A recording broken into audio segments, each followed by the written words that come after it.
جلنا جلنا جلني مسلمانا تخوالم ببورنا متنجانا لا باتي نقلوش كليت وجاجنا تخوالم ببورنا متنجانا لا باتي نقلوش كليت وجاجنا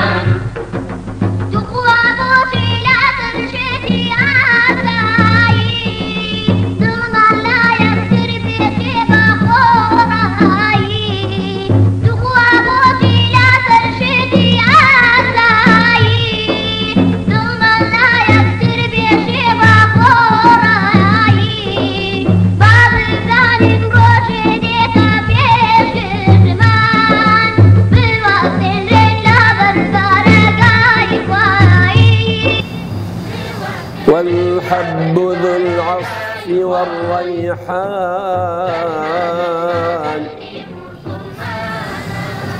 فبأي آلاء ربكما تكذبان الله أكبر الله أكبر الله أكبر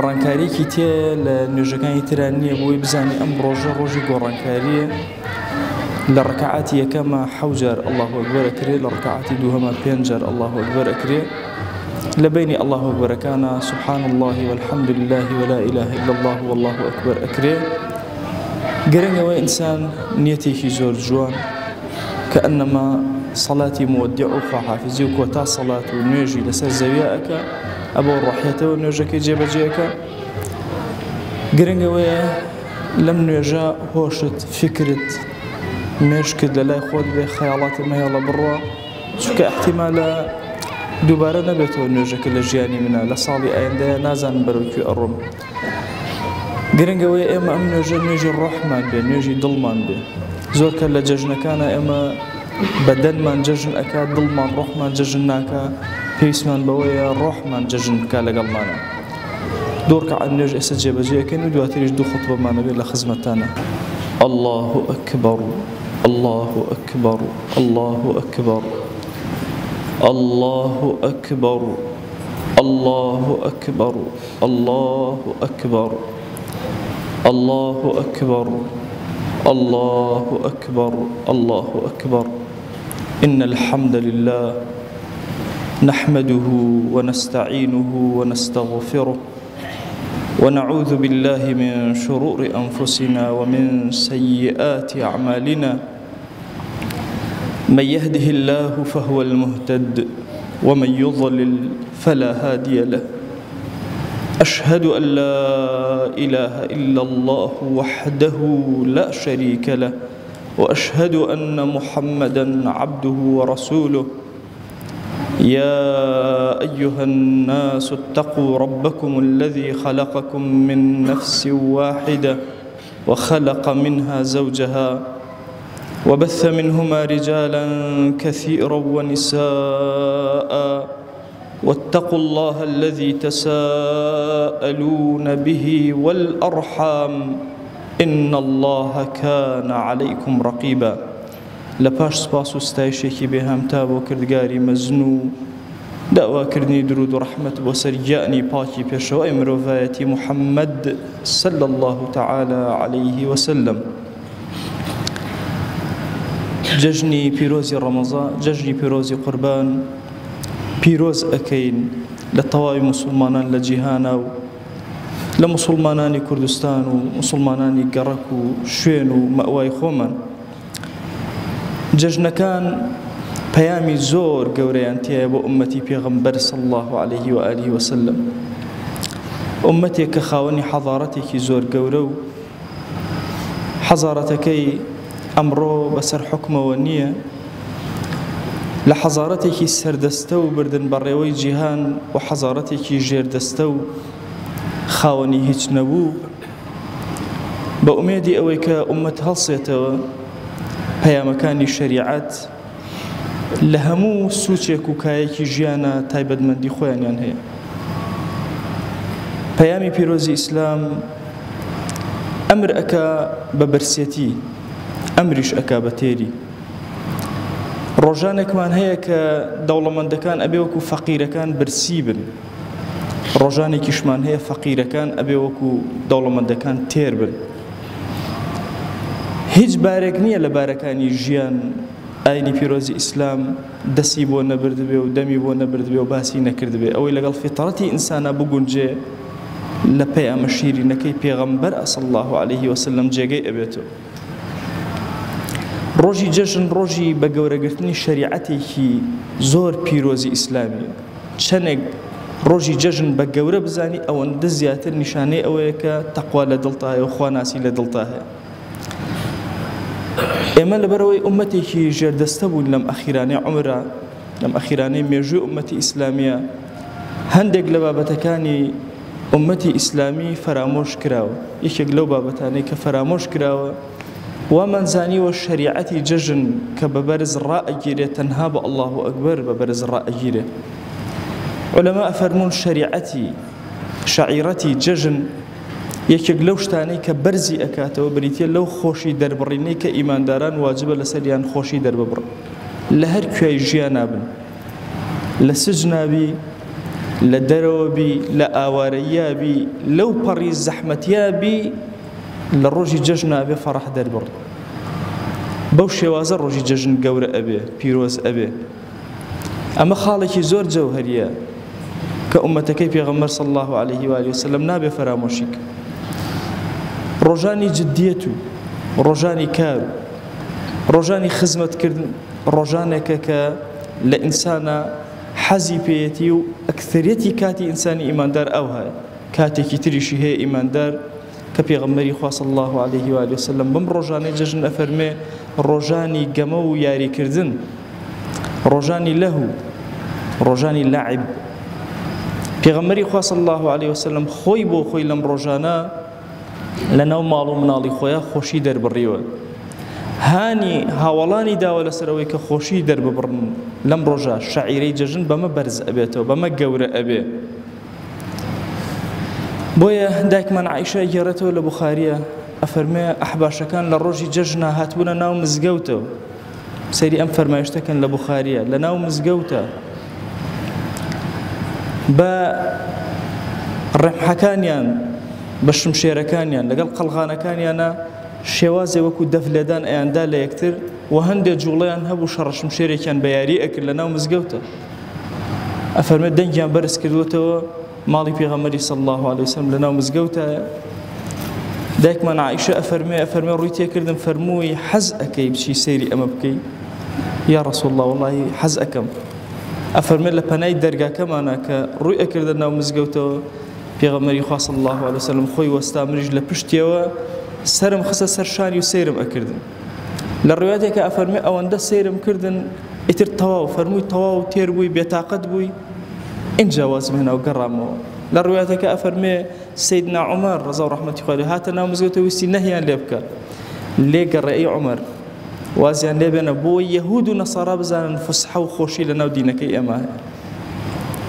بۆیە ئەم دینەی ئێمە دینی فیتڕەتە، لەگەڵ نەفسی ئینسانیەتە ئەگونجێ. ئەم بەشە لە دین نابێ فرامۆش کرێ، ئەم بەشە لە دین نابێ ئێمە بە کەمتەرخەمی سەیریکەین. ڕاستە ئەمڕۆ محنەتمان زۆرە لە ئومەتی ئیسلامیە و لە جیهانی ئیسلامیە. هەر لە ماڵەکەی خۆتەوە سیر ئەەکەی داگیر کراوی، لە نەفسی خۆتەوە سیر ئەەکەی کافر و بێدین هێرشی بۆ هێناوی تۆی داگیر کردووە هەتا عامی ئومەت. بەڵام لە ڕۆژی جەژنە ڕۆژێکی زۆر تایبەتە بۆ ئیمانداران ئەبێ فەڕەحیان دەربڕی بێ، هەتا وەکو یەهود و نەسارا تێبگەن کە ئومەتی فسحەت، ئومەتێکە کە بەشێکی تری هەیە کە بەشی لەهو لەعبە، کە ئەم بەشە فرامۆش ناکە لە ڕۆژی خۆیە، لە جێگەی خۆیە، لە کاتی خۆیە بەکاری ئەهێن. داومان لە ذاتی پاکی پەروەردگار چۆن ئەم ڕۆژی فەرحەتەی بەسەرا هێناین ڕۆژی فەرحەت بەسەر ئومەتی پێغەمبەر صلی الله عليه وسلم بێنێ. خوایە گیان تۆ خۆت ئاگات لێ ئەم ئومەتەی پێغەمبەر صلی الله عليه وسلم لە ئەمڕۆیە لە هەموو کاتێ زیاتر شکستەیە، بەڵام ئیلاهی چۆن لەم جەژنا دڵمان خۆشەکەی تو گەورەی خۆت ئاوا دڵمان خۆشکەوە ئومەتە بخەرەوە سەر قیادە و سیادەی جیهان یا رب العالمین. خوایە گیان لەم کەم تەرخەمی و لەم ناڕەحەتی و لەم داگیرکاریە خۆی ڕزگارمان کە یا رب العالمین. ئەم ئومەتە ئیلاهی بخەرەوە سەر کایەکانی ژیان یا رب العالمین. خوایە گیان بەخوا ئێمە لەبەر خاتی تۆ کۆبووینەوە لێرە، هاتین شەعیرەیەکی تۆ بەرزکەینەوە، بە ئەمر و فرمانی پێغەمبەر صلی الله عليه وآله وسلم هاتینە ئێرە. بەخوا کە هاتینە ئێرە چاومان لە پێغەمبەر بوو صلی الله عليه وسلم کە چۆن جەژنەکانی زیندوو کردوتەوە ئێمەش زیندوی کەینەوە، ئەو چۆن فەڕەحی دەربڕیەوە فەڕەح دەربڕین.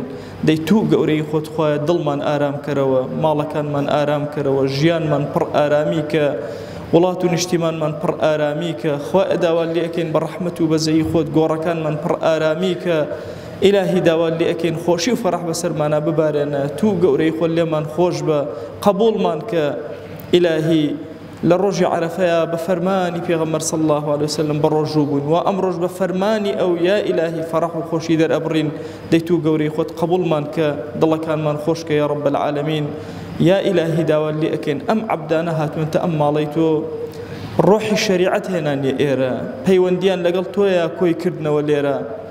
یا ئیلاهی داوا لێ ئەکەین بە ڕەحمەت و بەزەیی خۆت بە کەڕەمی خۆت یا ربی خۆیە دوعاکانیان گیرا بکە. ادعوا الله وأنتم موقنون بالإجابة.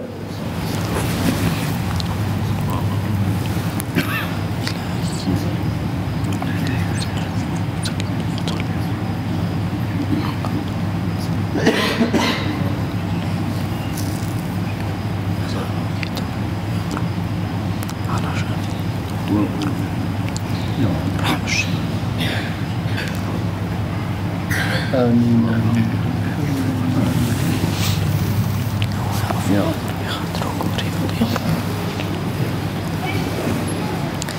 الله أكبر الله أكبر الله أكبر الله أكبر الله أكبر الله أكبر الله أكبر.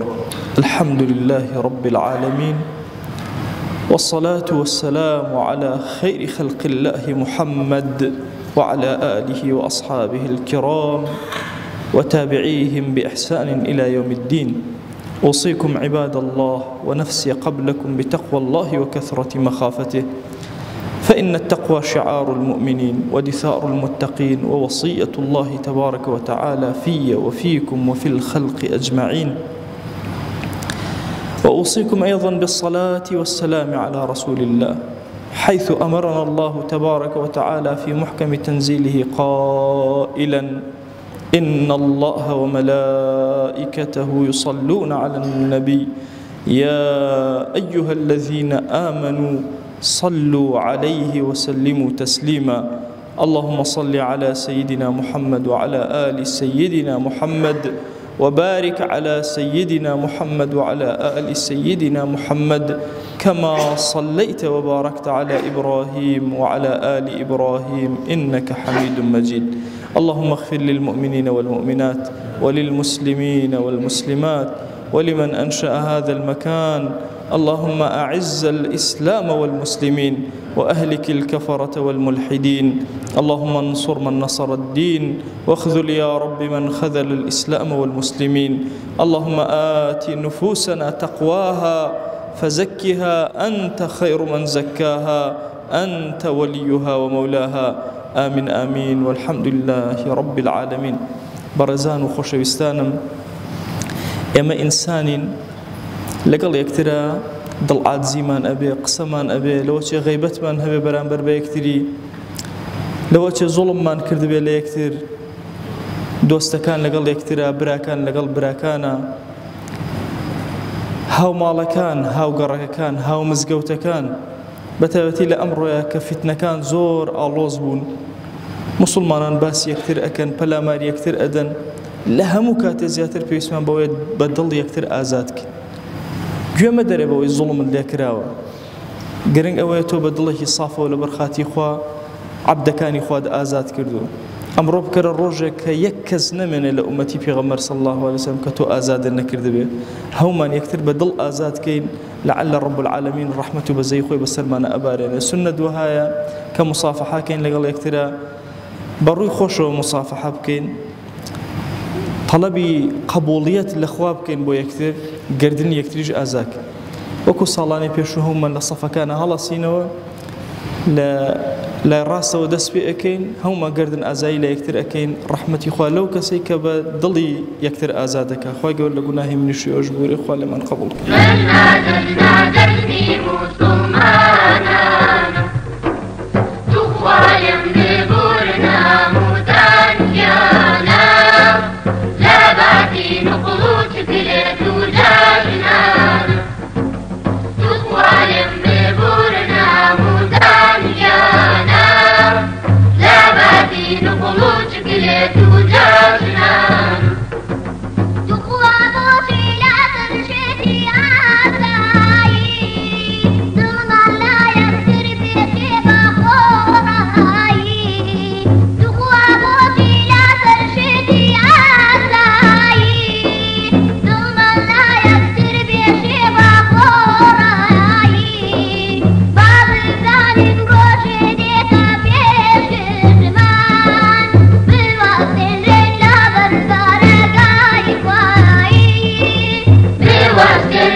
نفرت كلا بقول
باتي نقلوش كليت وجاجنا تخوالم ببورنا مدانيانا لا باتي نقلوش كليت وجاجنا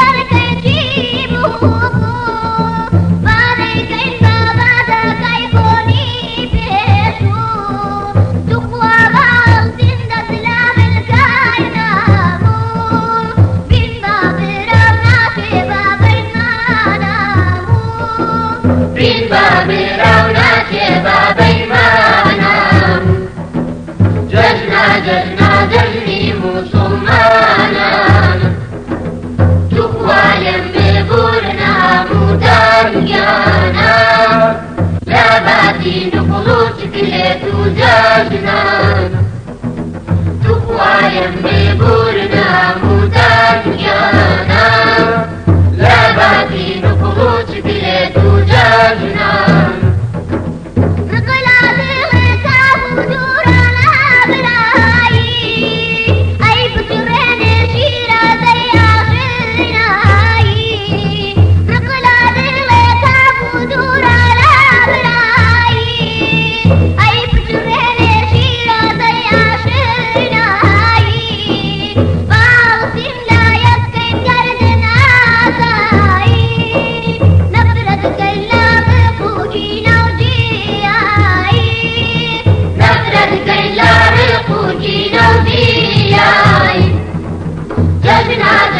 ججني مسلمانا تخوالم ببورنا مدانيانا لا باتي نقلوش كليت وجاجنا تخوالم ببورنا مدانيانا لا باتي نقلوش كليت مدانيانا لا باتي نقلوش كليت وجاجنا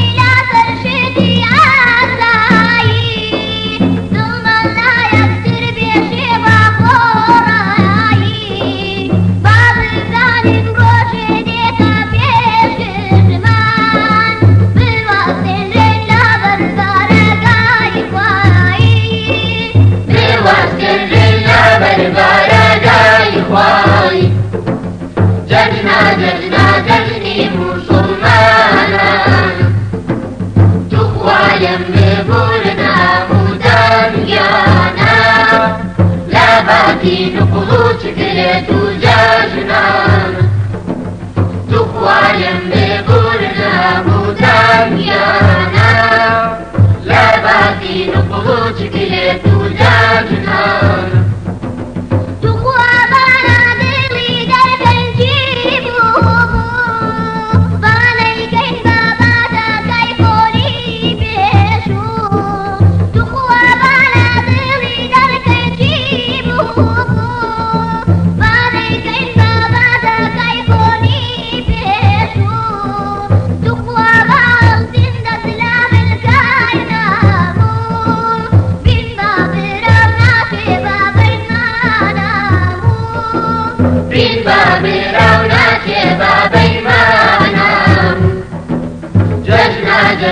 ججني مسلمانا تخوالم ببورنا مدانيانا لا باتي نقلوش كليت وجاجنا تخوالم ببورنا مدانيانا لا باتي نقلوش كليت وجاجنا